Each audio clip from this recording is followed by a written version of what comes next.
Sexta-feira, quando o sol se despede, é hora de aconchego, de acender as velas, hora de casa cheirosa. A penumbra da tarde de sexta é hora de comida boa, de risada, de família perto, de música bonita.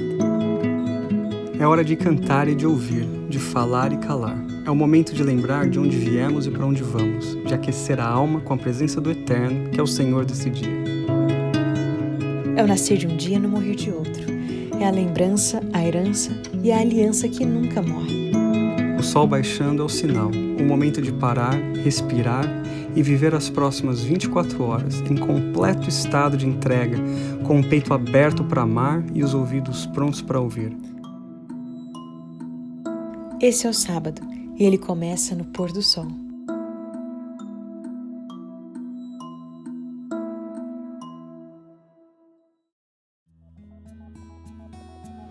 Feliz sábado, bem-vindos a mais um Pôr do Sol. Finalmente estamos de volta, casa nova.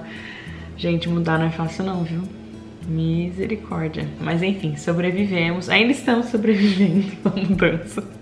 E finalmente estamos assim numa condição perto do normal pra gente conseguir parar e gravar. Por exemplo, já temos internet na nossa casa, então é possível a gente gravar, postar, etc. Seja muito bem-vindo. Para você que nunca esteve aqui, a gente celebra a chegada do sábado no pôr do sol de sexta-feira. Toda semana, a gente deu uma pausa acho que de 3 semanas por conta dessa nossa mudança. Porque nós tivemos que ficar viajando, eu vim na frente, foi arrumar apartamento, aí a Laura veio com a Dona Olivia, aí caixas por todos os lugares. Exato. E essa semana a gente conseguiu, graças a Deus. A gente conseguiu sobreviver, mas ainda tem caixa, gente. Com o pôr do sol. Mas enfim, hoje estamos aqui, estamos felizes porque você está aqui com a gente. Obrigada a você que não perdeu a fé no pôr do sol. E enfim, aguentou essas 3 semanas aí esperando os vídeos. Eu sei que várias pessoas me escreveram no Instagram, então, poxa, quando vai voltar tal? Aqui estamos. E a gente tá muito feliz de estar de volta. Vamos continuar o assunto que a gente estava conversando no programa que a gente fez por último, que foi... A gente introduziu um assunto novo que foi Moisés, a vida de Moisés. Naquele programa, a gente conversou sobre, na realidade, a mãe de Moisés, Joquebede, como ela, enfim, preparou ali. Moisés nasceu num momento muito caótico da história, e a mãe de Moisés, a fim de protegê-lo, ela confeccionou aquele cestinho, né, que era completamente protegido e tal, colocou Moisés no Nilo. E a gente conversou várias coisas sobre esse assunto, mas eu vou aqui resumir o que aconteceu na história em seguida. Ela colocou Miriam, a sua filha mais velha, para ficar de olho em Moisés no riozinho enquanto o cestinho ficava ali navegando. E aí a princesa do Egito, a filha do faraó, encontrou esse cesto. E aí ela encontrou esse menino e para ela foi uma resposta dos deuses, né, dela. E, resumindo a história, ela adota Moisés e cria Moisés no palácio. Só que antes disso, antes de Moisés ir para o palácio definitivamente... Verdade. Ele passa um período de, se eu não me engano, 12 anos com Joquebede. Ele é educado por Joquebede porque Miriam aparece na cena e pergunta para a filha de Faraó: você não gostaria se eu encontrasse alguém para cuidar dessa criança para você? E aí ela vai buscar a própria mãe. E aí é muito interessante como aquilo que ela fez como um sacrifício, Deus deu para ela de volta. Então todos os sacrifícios que a gente faz na nossa vida, porque ela fez um sacrifício gigantesco, né, de deixar o filho dela ir. E aí Deus traz de volta Moisés e ela tem a oportunidade de educar o filho dela, sabendo que ele iria para o palácio. Que ele não ficaria com ela, né? Eu imagino o quão assim, importante foram esses anos para formar a mente dele, para dar a ele um rumo, para fazer ele entender o plano de Deus, para fazer ele entender as profecias, que a gente vai falar também de algumas delas que ele entendeu, e por isso ele agiu da maneira que ele agiu. Ele sabia o que estava acontecendo, e qual era o plano de Deus para o povo dele. Então, é o que acontece. Moisés passou um tempo dentro da casa da mãe sua mãe Joquebede. Depois ele se mudou para o palácio e, enfim, começou ali a viver uma vida de príncipe. Aí, vamos ler aqui hoje o texto, está em Êxodo, capítulo 2, versículo 11 a 14. Tem um relato aqui não muito agradável. É o seguinte: naqueles dias, sendo Moisés já homem, saiu a seus irmãos e viu os seus labores penosos. Irmãos aqui, ou seja, os seus irmãos hebreus. E viu que certo egípcio espancava um hebreu, um do seu povo. É interessante que você tenha já mencionado de cara aí que Moisés foi criado com sua mãe Joquebede, porque eu acho que foi nesse período, com certeza, que ele realmente entendeu que ele era hebreu, que ele absorveu completamente cultura e tudo mais. Versículo 12. Olhou de um lado, olhou de um e de outro lado, e vendo que não havia ali ninguém, matou o egípcio e o escondeu na areia. Versículo 13. Saiu no dia seguinte, e eis que 2 hebreus estavam brigando. E disse ao culpado: por que espancas o teu próximo? O qual respondeu: quem te pôs por príncipe e juiz sobre nós? Pensas matar-me como mataste o egípcio? Temeu, pois, Moisés e disse, com certeza o descobriram.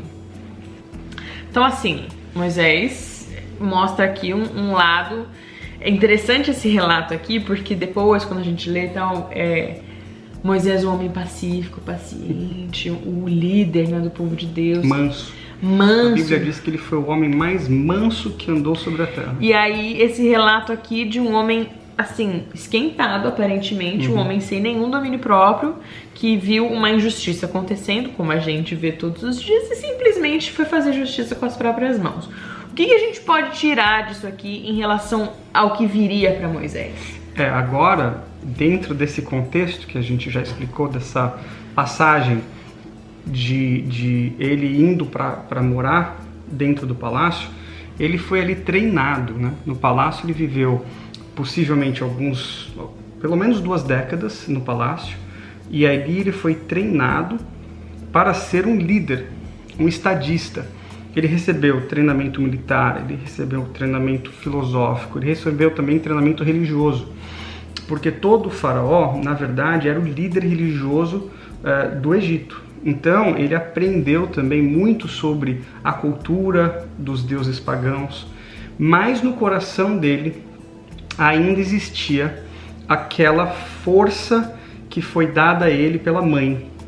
Aquela identidade de quem ele realmente era. E apesar de ele viver no palácio, ele sabia quem ele era. E ele vivia também amparado por uma promessa. A promessa que foi dada a Abraão, lá em Gênesis capítulo 15, quando Deus dá a Abraão a promessa de ser o pai de uma grande nação, Deus também diz a Abraão que essa grande nação ficaria cativa no Egito por 400 anos. Então é uma profecia que foi dada lá atrás para Abraão, e que ficou na mente de alguns hebreus, possivelmente na mente de Joquebede. Quando o período de 400 anos começa a chegar, eles começam a observar que vai se cumprindo esse período de 400 anos, aqueles que estão prestando atenção na profecia, eu acredito que Joquebede pensava: está chegando a hora que Deus vai libertar o povo.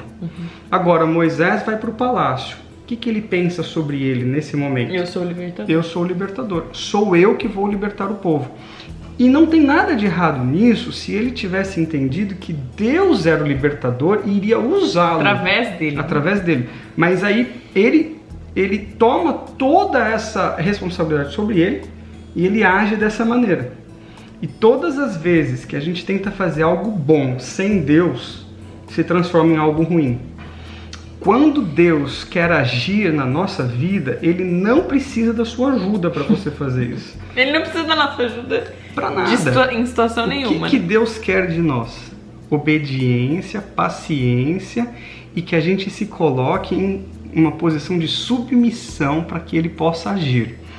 O que Ele fez aqui quando Ele viu esse egípcio batendo no hebreu e Ele mata o egípcio, ele vê algo ruim acontecendo e ele deveria, naquele momento, entregar isso ao Senhor, porque na hora certa Deus iria consertar todas as coisas. Agora, olha que interessante, no mundo que a gente vive hoje, a gente vê muita injustiça. Então, eu acho que esse é um assunto muito importante pra gente que vive no mundo hoje, em que a gente tem acesso a tantas coisas e a gente vê tantas coisas que a gente não veria se a gente não tivesse internet, não tivesse telefone e tudo mais. Então, assim, ali com Moisés, quem tava ali por perto foi no boca a boca. A gente vê muita coisa e dá essa coisa que a gente sente por dentro, assim, como é possível que esteja acontecendo? E essa palavra que a gente sente por dentro em hebraico, é a palavra compaixão, é uma palavra que diz assim, que no nosso estômago a gente sente aquela dor. Exato. Quase que o estômago está revirando. E isso tudo bem, isso é importante a gente sentir.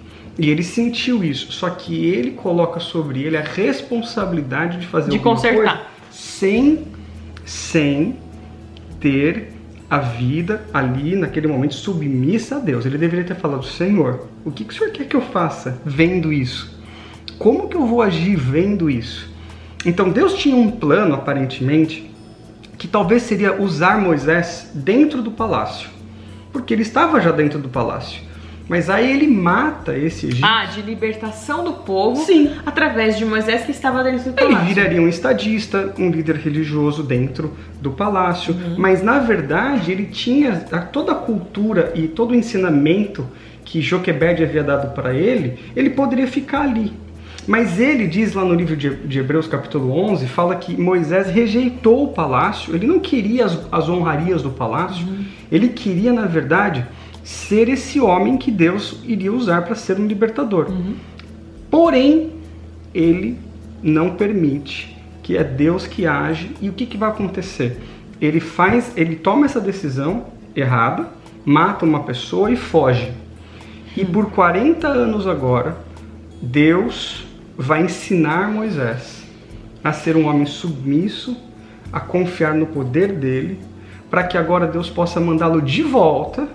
Mas agora Moisés, quando ele volta, e a gente depois vai falar disso, ele volta sendo um homem submisso e até mesmo temeroso, porque ele já não confiava mais nele mesmo. Para quem acredita que transformação não é possível, aqui está uma prova viva de que é possível uma pessoa ser transformada, sua personalidade transformada com o agir de Deus, porque realmente essa transformação assim, é água e vinho. Agora, quando ele vem para ser esse libertador que Deus havia escolhido, ele vem com submissão, ele vem com confiança no poder de Deus, e ele entende que a tarefa de libertar o povo era muito maior do que ele. Ele não tem poder para libertar esse povo.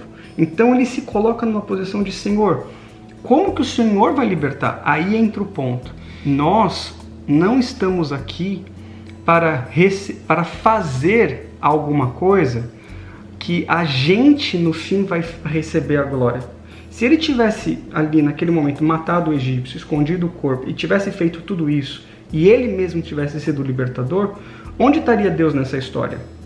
Mas a história do povo de Deus saindo do Egito é uma história onde Deus é o personagem principal. Deus é honrado. É Deus que é o personagem principal. Então, olha só, lá no livro de Atos, capítulo 1, versículo 8, Jesus, quando ele está subindo ao céu, ele diz assim para os seus discípulos, né? Ele tem um encontro com os seus discípulos antes de subir ao céu, ele fala assim para os discípulos: vocês vão receber poder, o Espírito Santo vai cair sobre vocês, e vocês serão minhas testemunhas. O que uma testemunha faz? Ela testemunha um fato.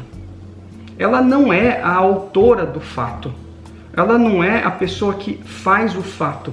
Ela observa o fato e ela conta para os outros o que ela viu. Moisés, ele não quis no começo ser testemunha, ele queria ser o agente, aquele que realiza o fato. E Deus teve que ensinar para Moisés: Moisés, você é testemunha. Quem é o agente? Eu sou. É importante frisar que esse tempo que Moisés precisou para aprender isso foi longo. Foi longo. Foi assim, foi extremamente longo, não é pouco longo não. E tem esse outro agente também, a gente não tem paciência de esperar que Deus nos molde, ou que o tempo que Deus espera para realizar o que ele tem para realizar. Vai realizar. E quando ele realizou, e quando Moisés ele observou Deus agindo, e Deus usou Moisés, mas na verdade você vê todas as pragas que caíram, foi Deus que agiu. Moisés ele só falava, ele era uma testemunha dos fatos, e ele virou uma testemunha dos fatos. Deus ele usou Moisés para que Moisés pudesse também observar o que Deus estava fazendo. Qual é o plano de Deus para a nossa vida? Sermos submissos e estarmos prontos para que Ele possa nos usar, para que quando Ele fizer, a gente possa observar e dar glória a Ele, pelo que Ele fez. Porque quando Ele age de uma forma perfeita. Então, você e eu, nós somos chamados para sermos testemunhas, o poder do Espírito Santo cai sobre nós, para que nós possamos observar o poder de Deus agindo ao nosso redor. No livro de Zacarias, no capítulo 4, versículo 6, a palavra de Deus diz assim: não por força, nem por poder, mas pelo meu Espírito. E Moisés aprendeu isso. Depois de muito tempo, ele aprendeu de que Deus é o agente e nós somos testemunhas. Quando ele quis ser o agente, deu errado. Deu certo. Então, na nossa vida, que a gente possa aprender a dar a Deus tempo, porque Ele vai agir, e que a gente possa observar. E aí, qual é o nosso papel? Contar para os outros aquilo que Ele fez. Amém. A gente deseja que seu sábado seja abençoado. Estamos felizes de ter você aqui de volta com a gente. Semana que vem a gente volta com mais conversas sobre a vida de Moisés, que eu já comentei aqui no programa passado, que é assim, top 3 pra mim de personagens favoritos da Bíblia. E enfim, que Deus abençoe você muito nesse começo de sábado, que seja um dia feliz, um dia de paz, de descanso. Vamos orar? Vamos. Querido Deus, obrigado pela história de Moisés, porque através dela nós aprendemos que o Senhor pode agir na nossa vida, apesar de muitas vezes termos errado, como ele errou. Mas o Senhor deu a ele uma segunda chance, ele aprendeu a ser submisso, entendeu que o Senhor é o agente e que nós somos apenas testemunhas. Que possamos entender isso também na nossa vida e diante de todos os acontecimentos que está ocorrendo no mundo hoje, que possamos aprender a esperar no Senhor, porque o Senhor vai nos usar e quando o Senhor agir, nós vamos dar ao Senhor toda a honra e toda a glória. Que Deus abençoe a todos nessa noite, em nome de Jesus. Amém. Feliz sábado. Feliz sábado.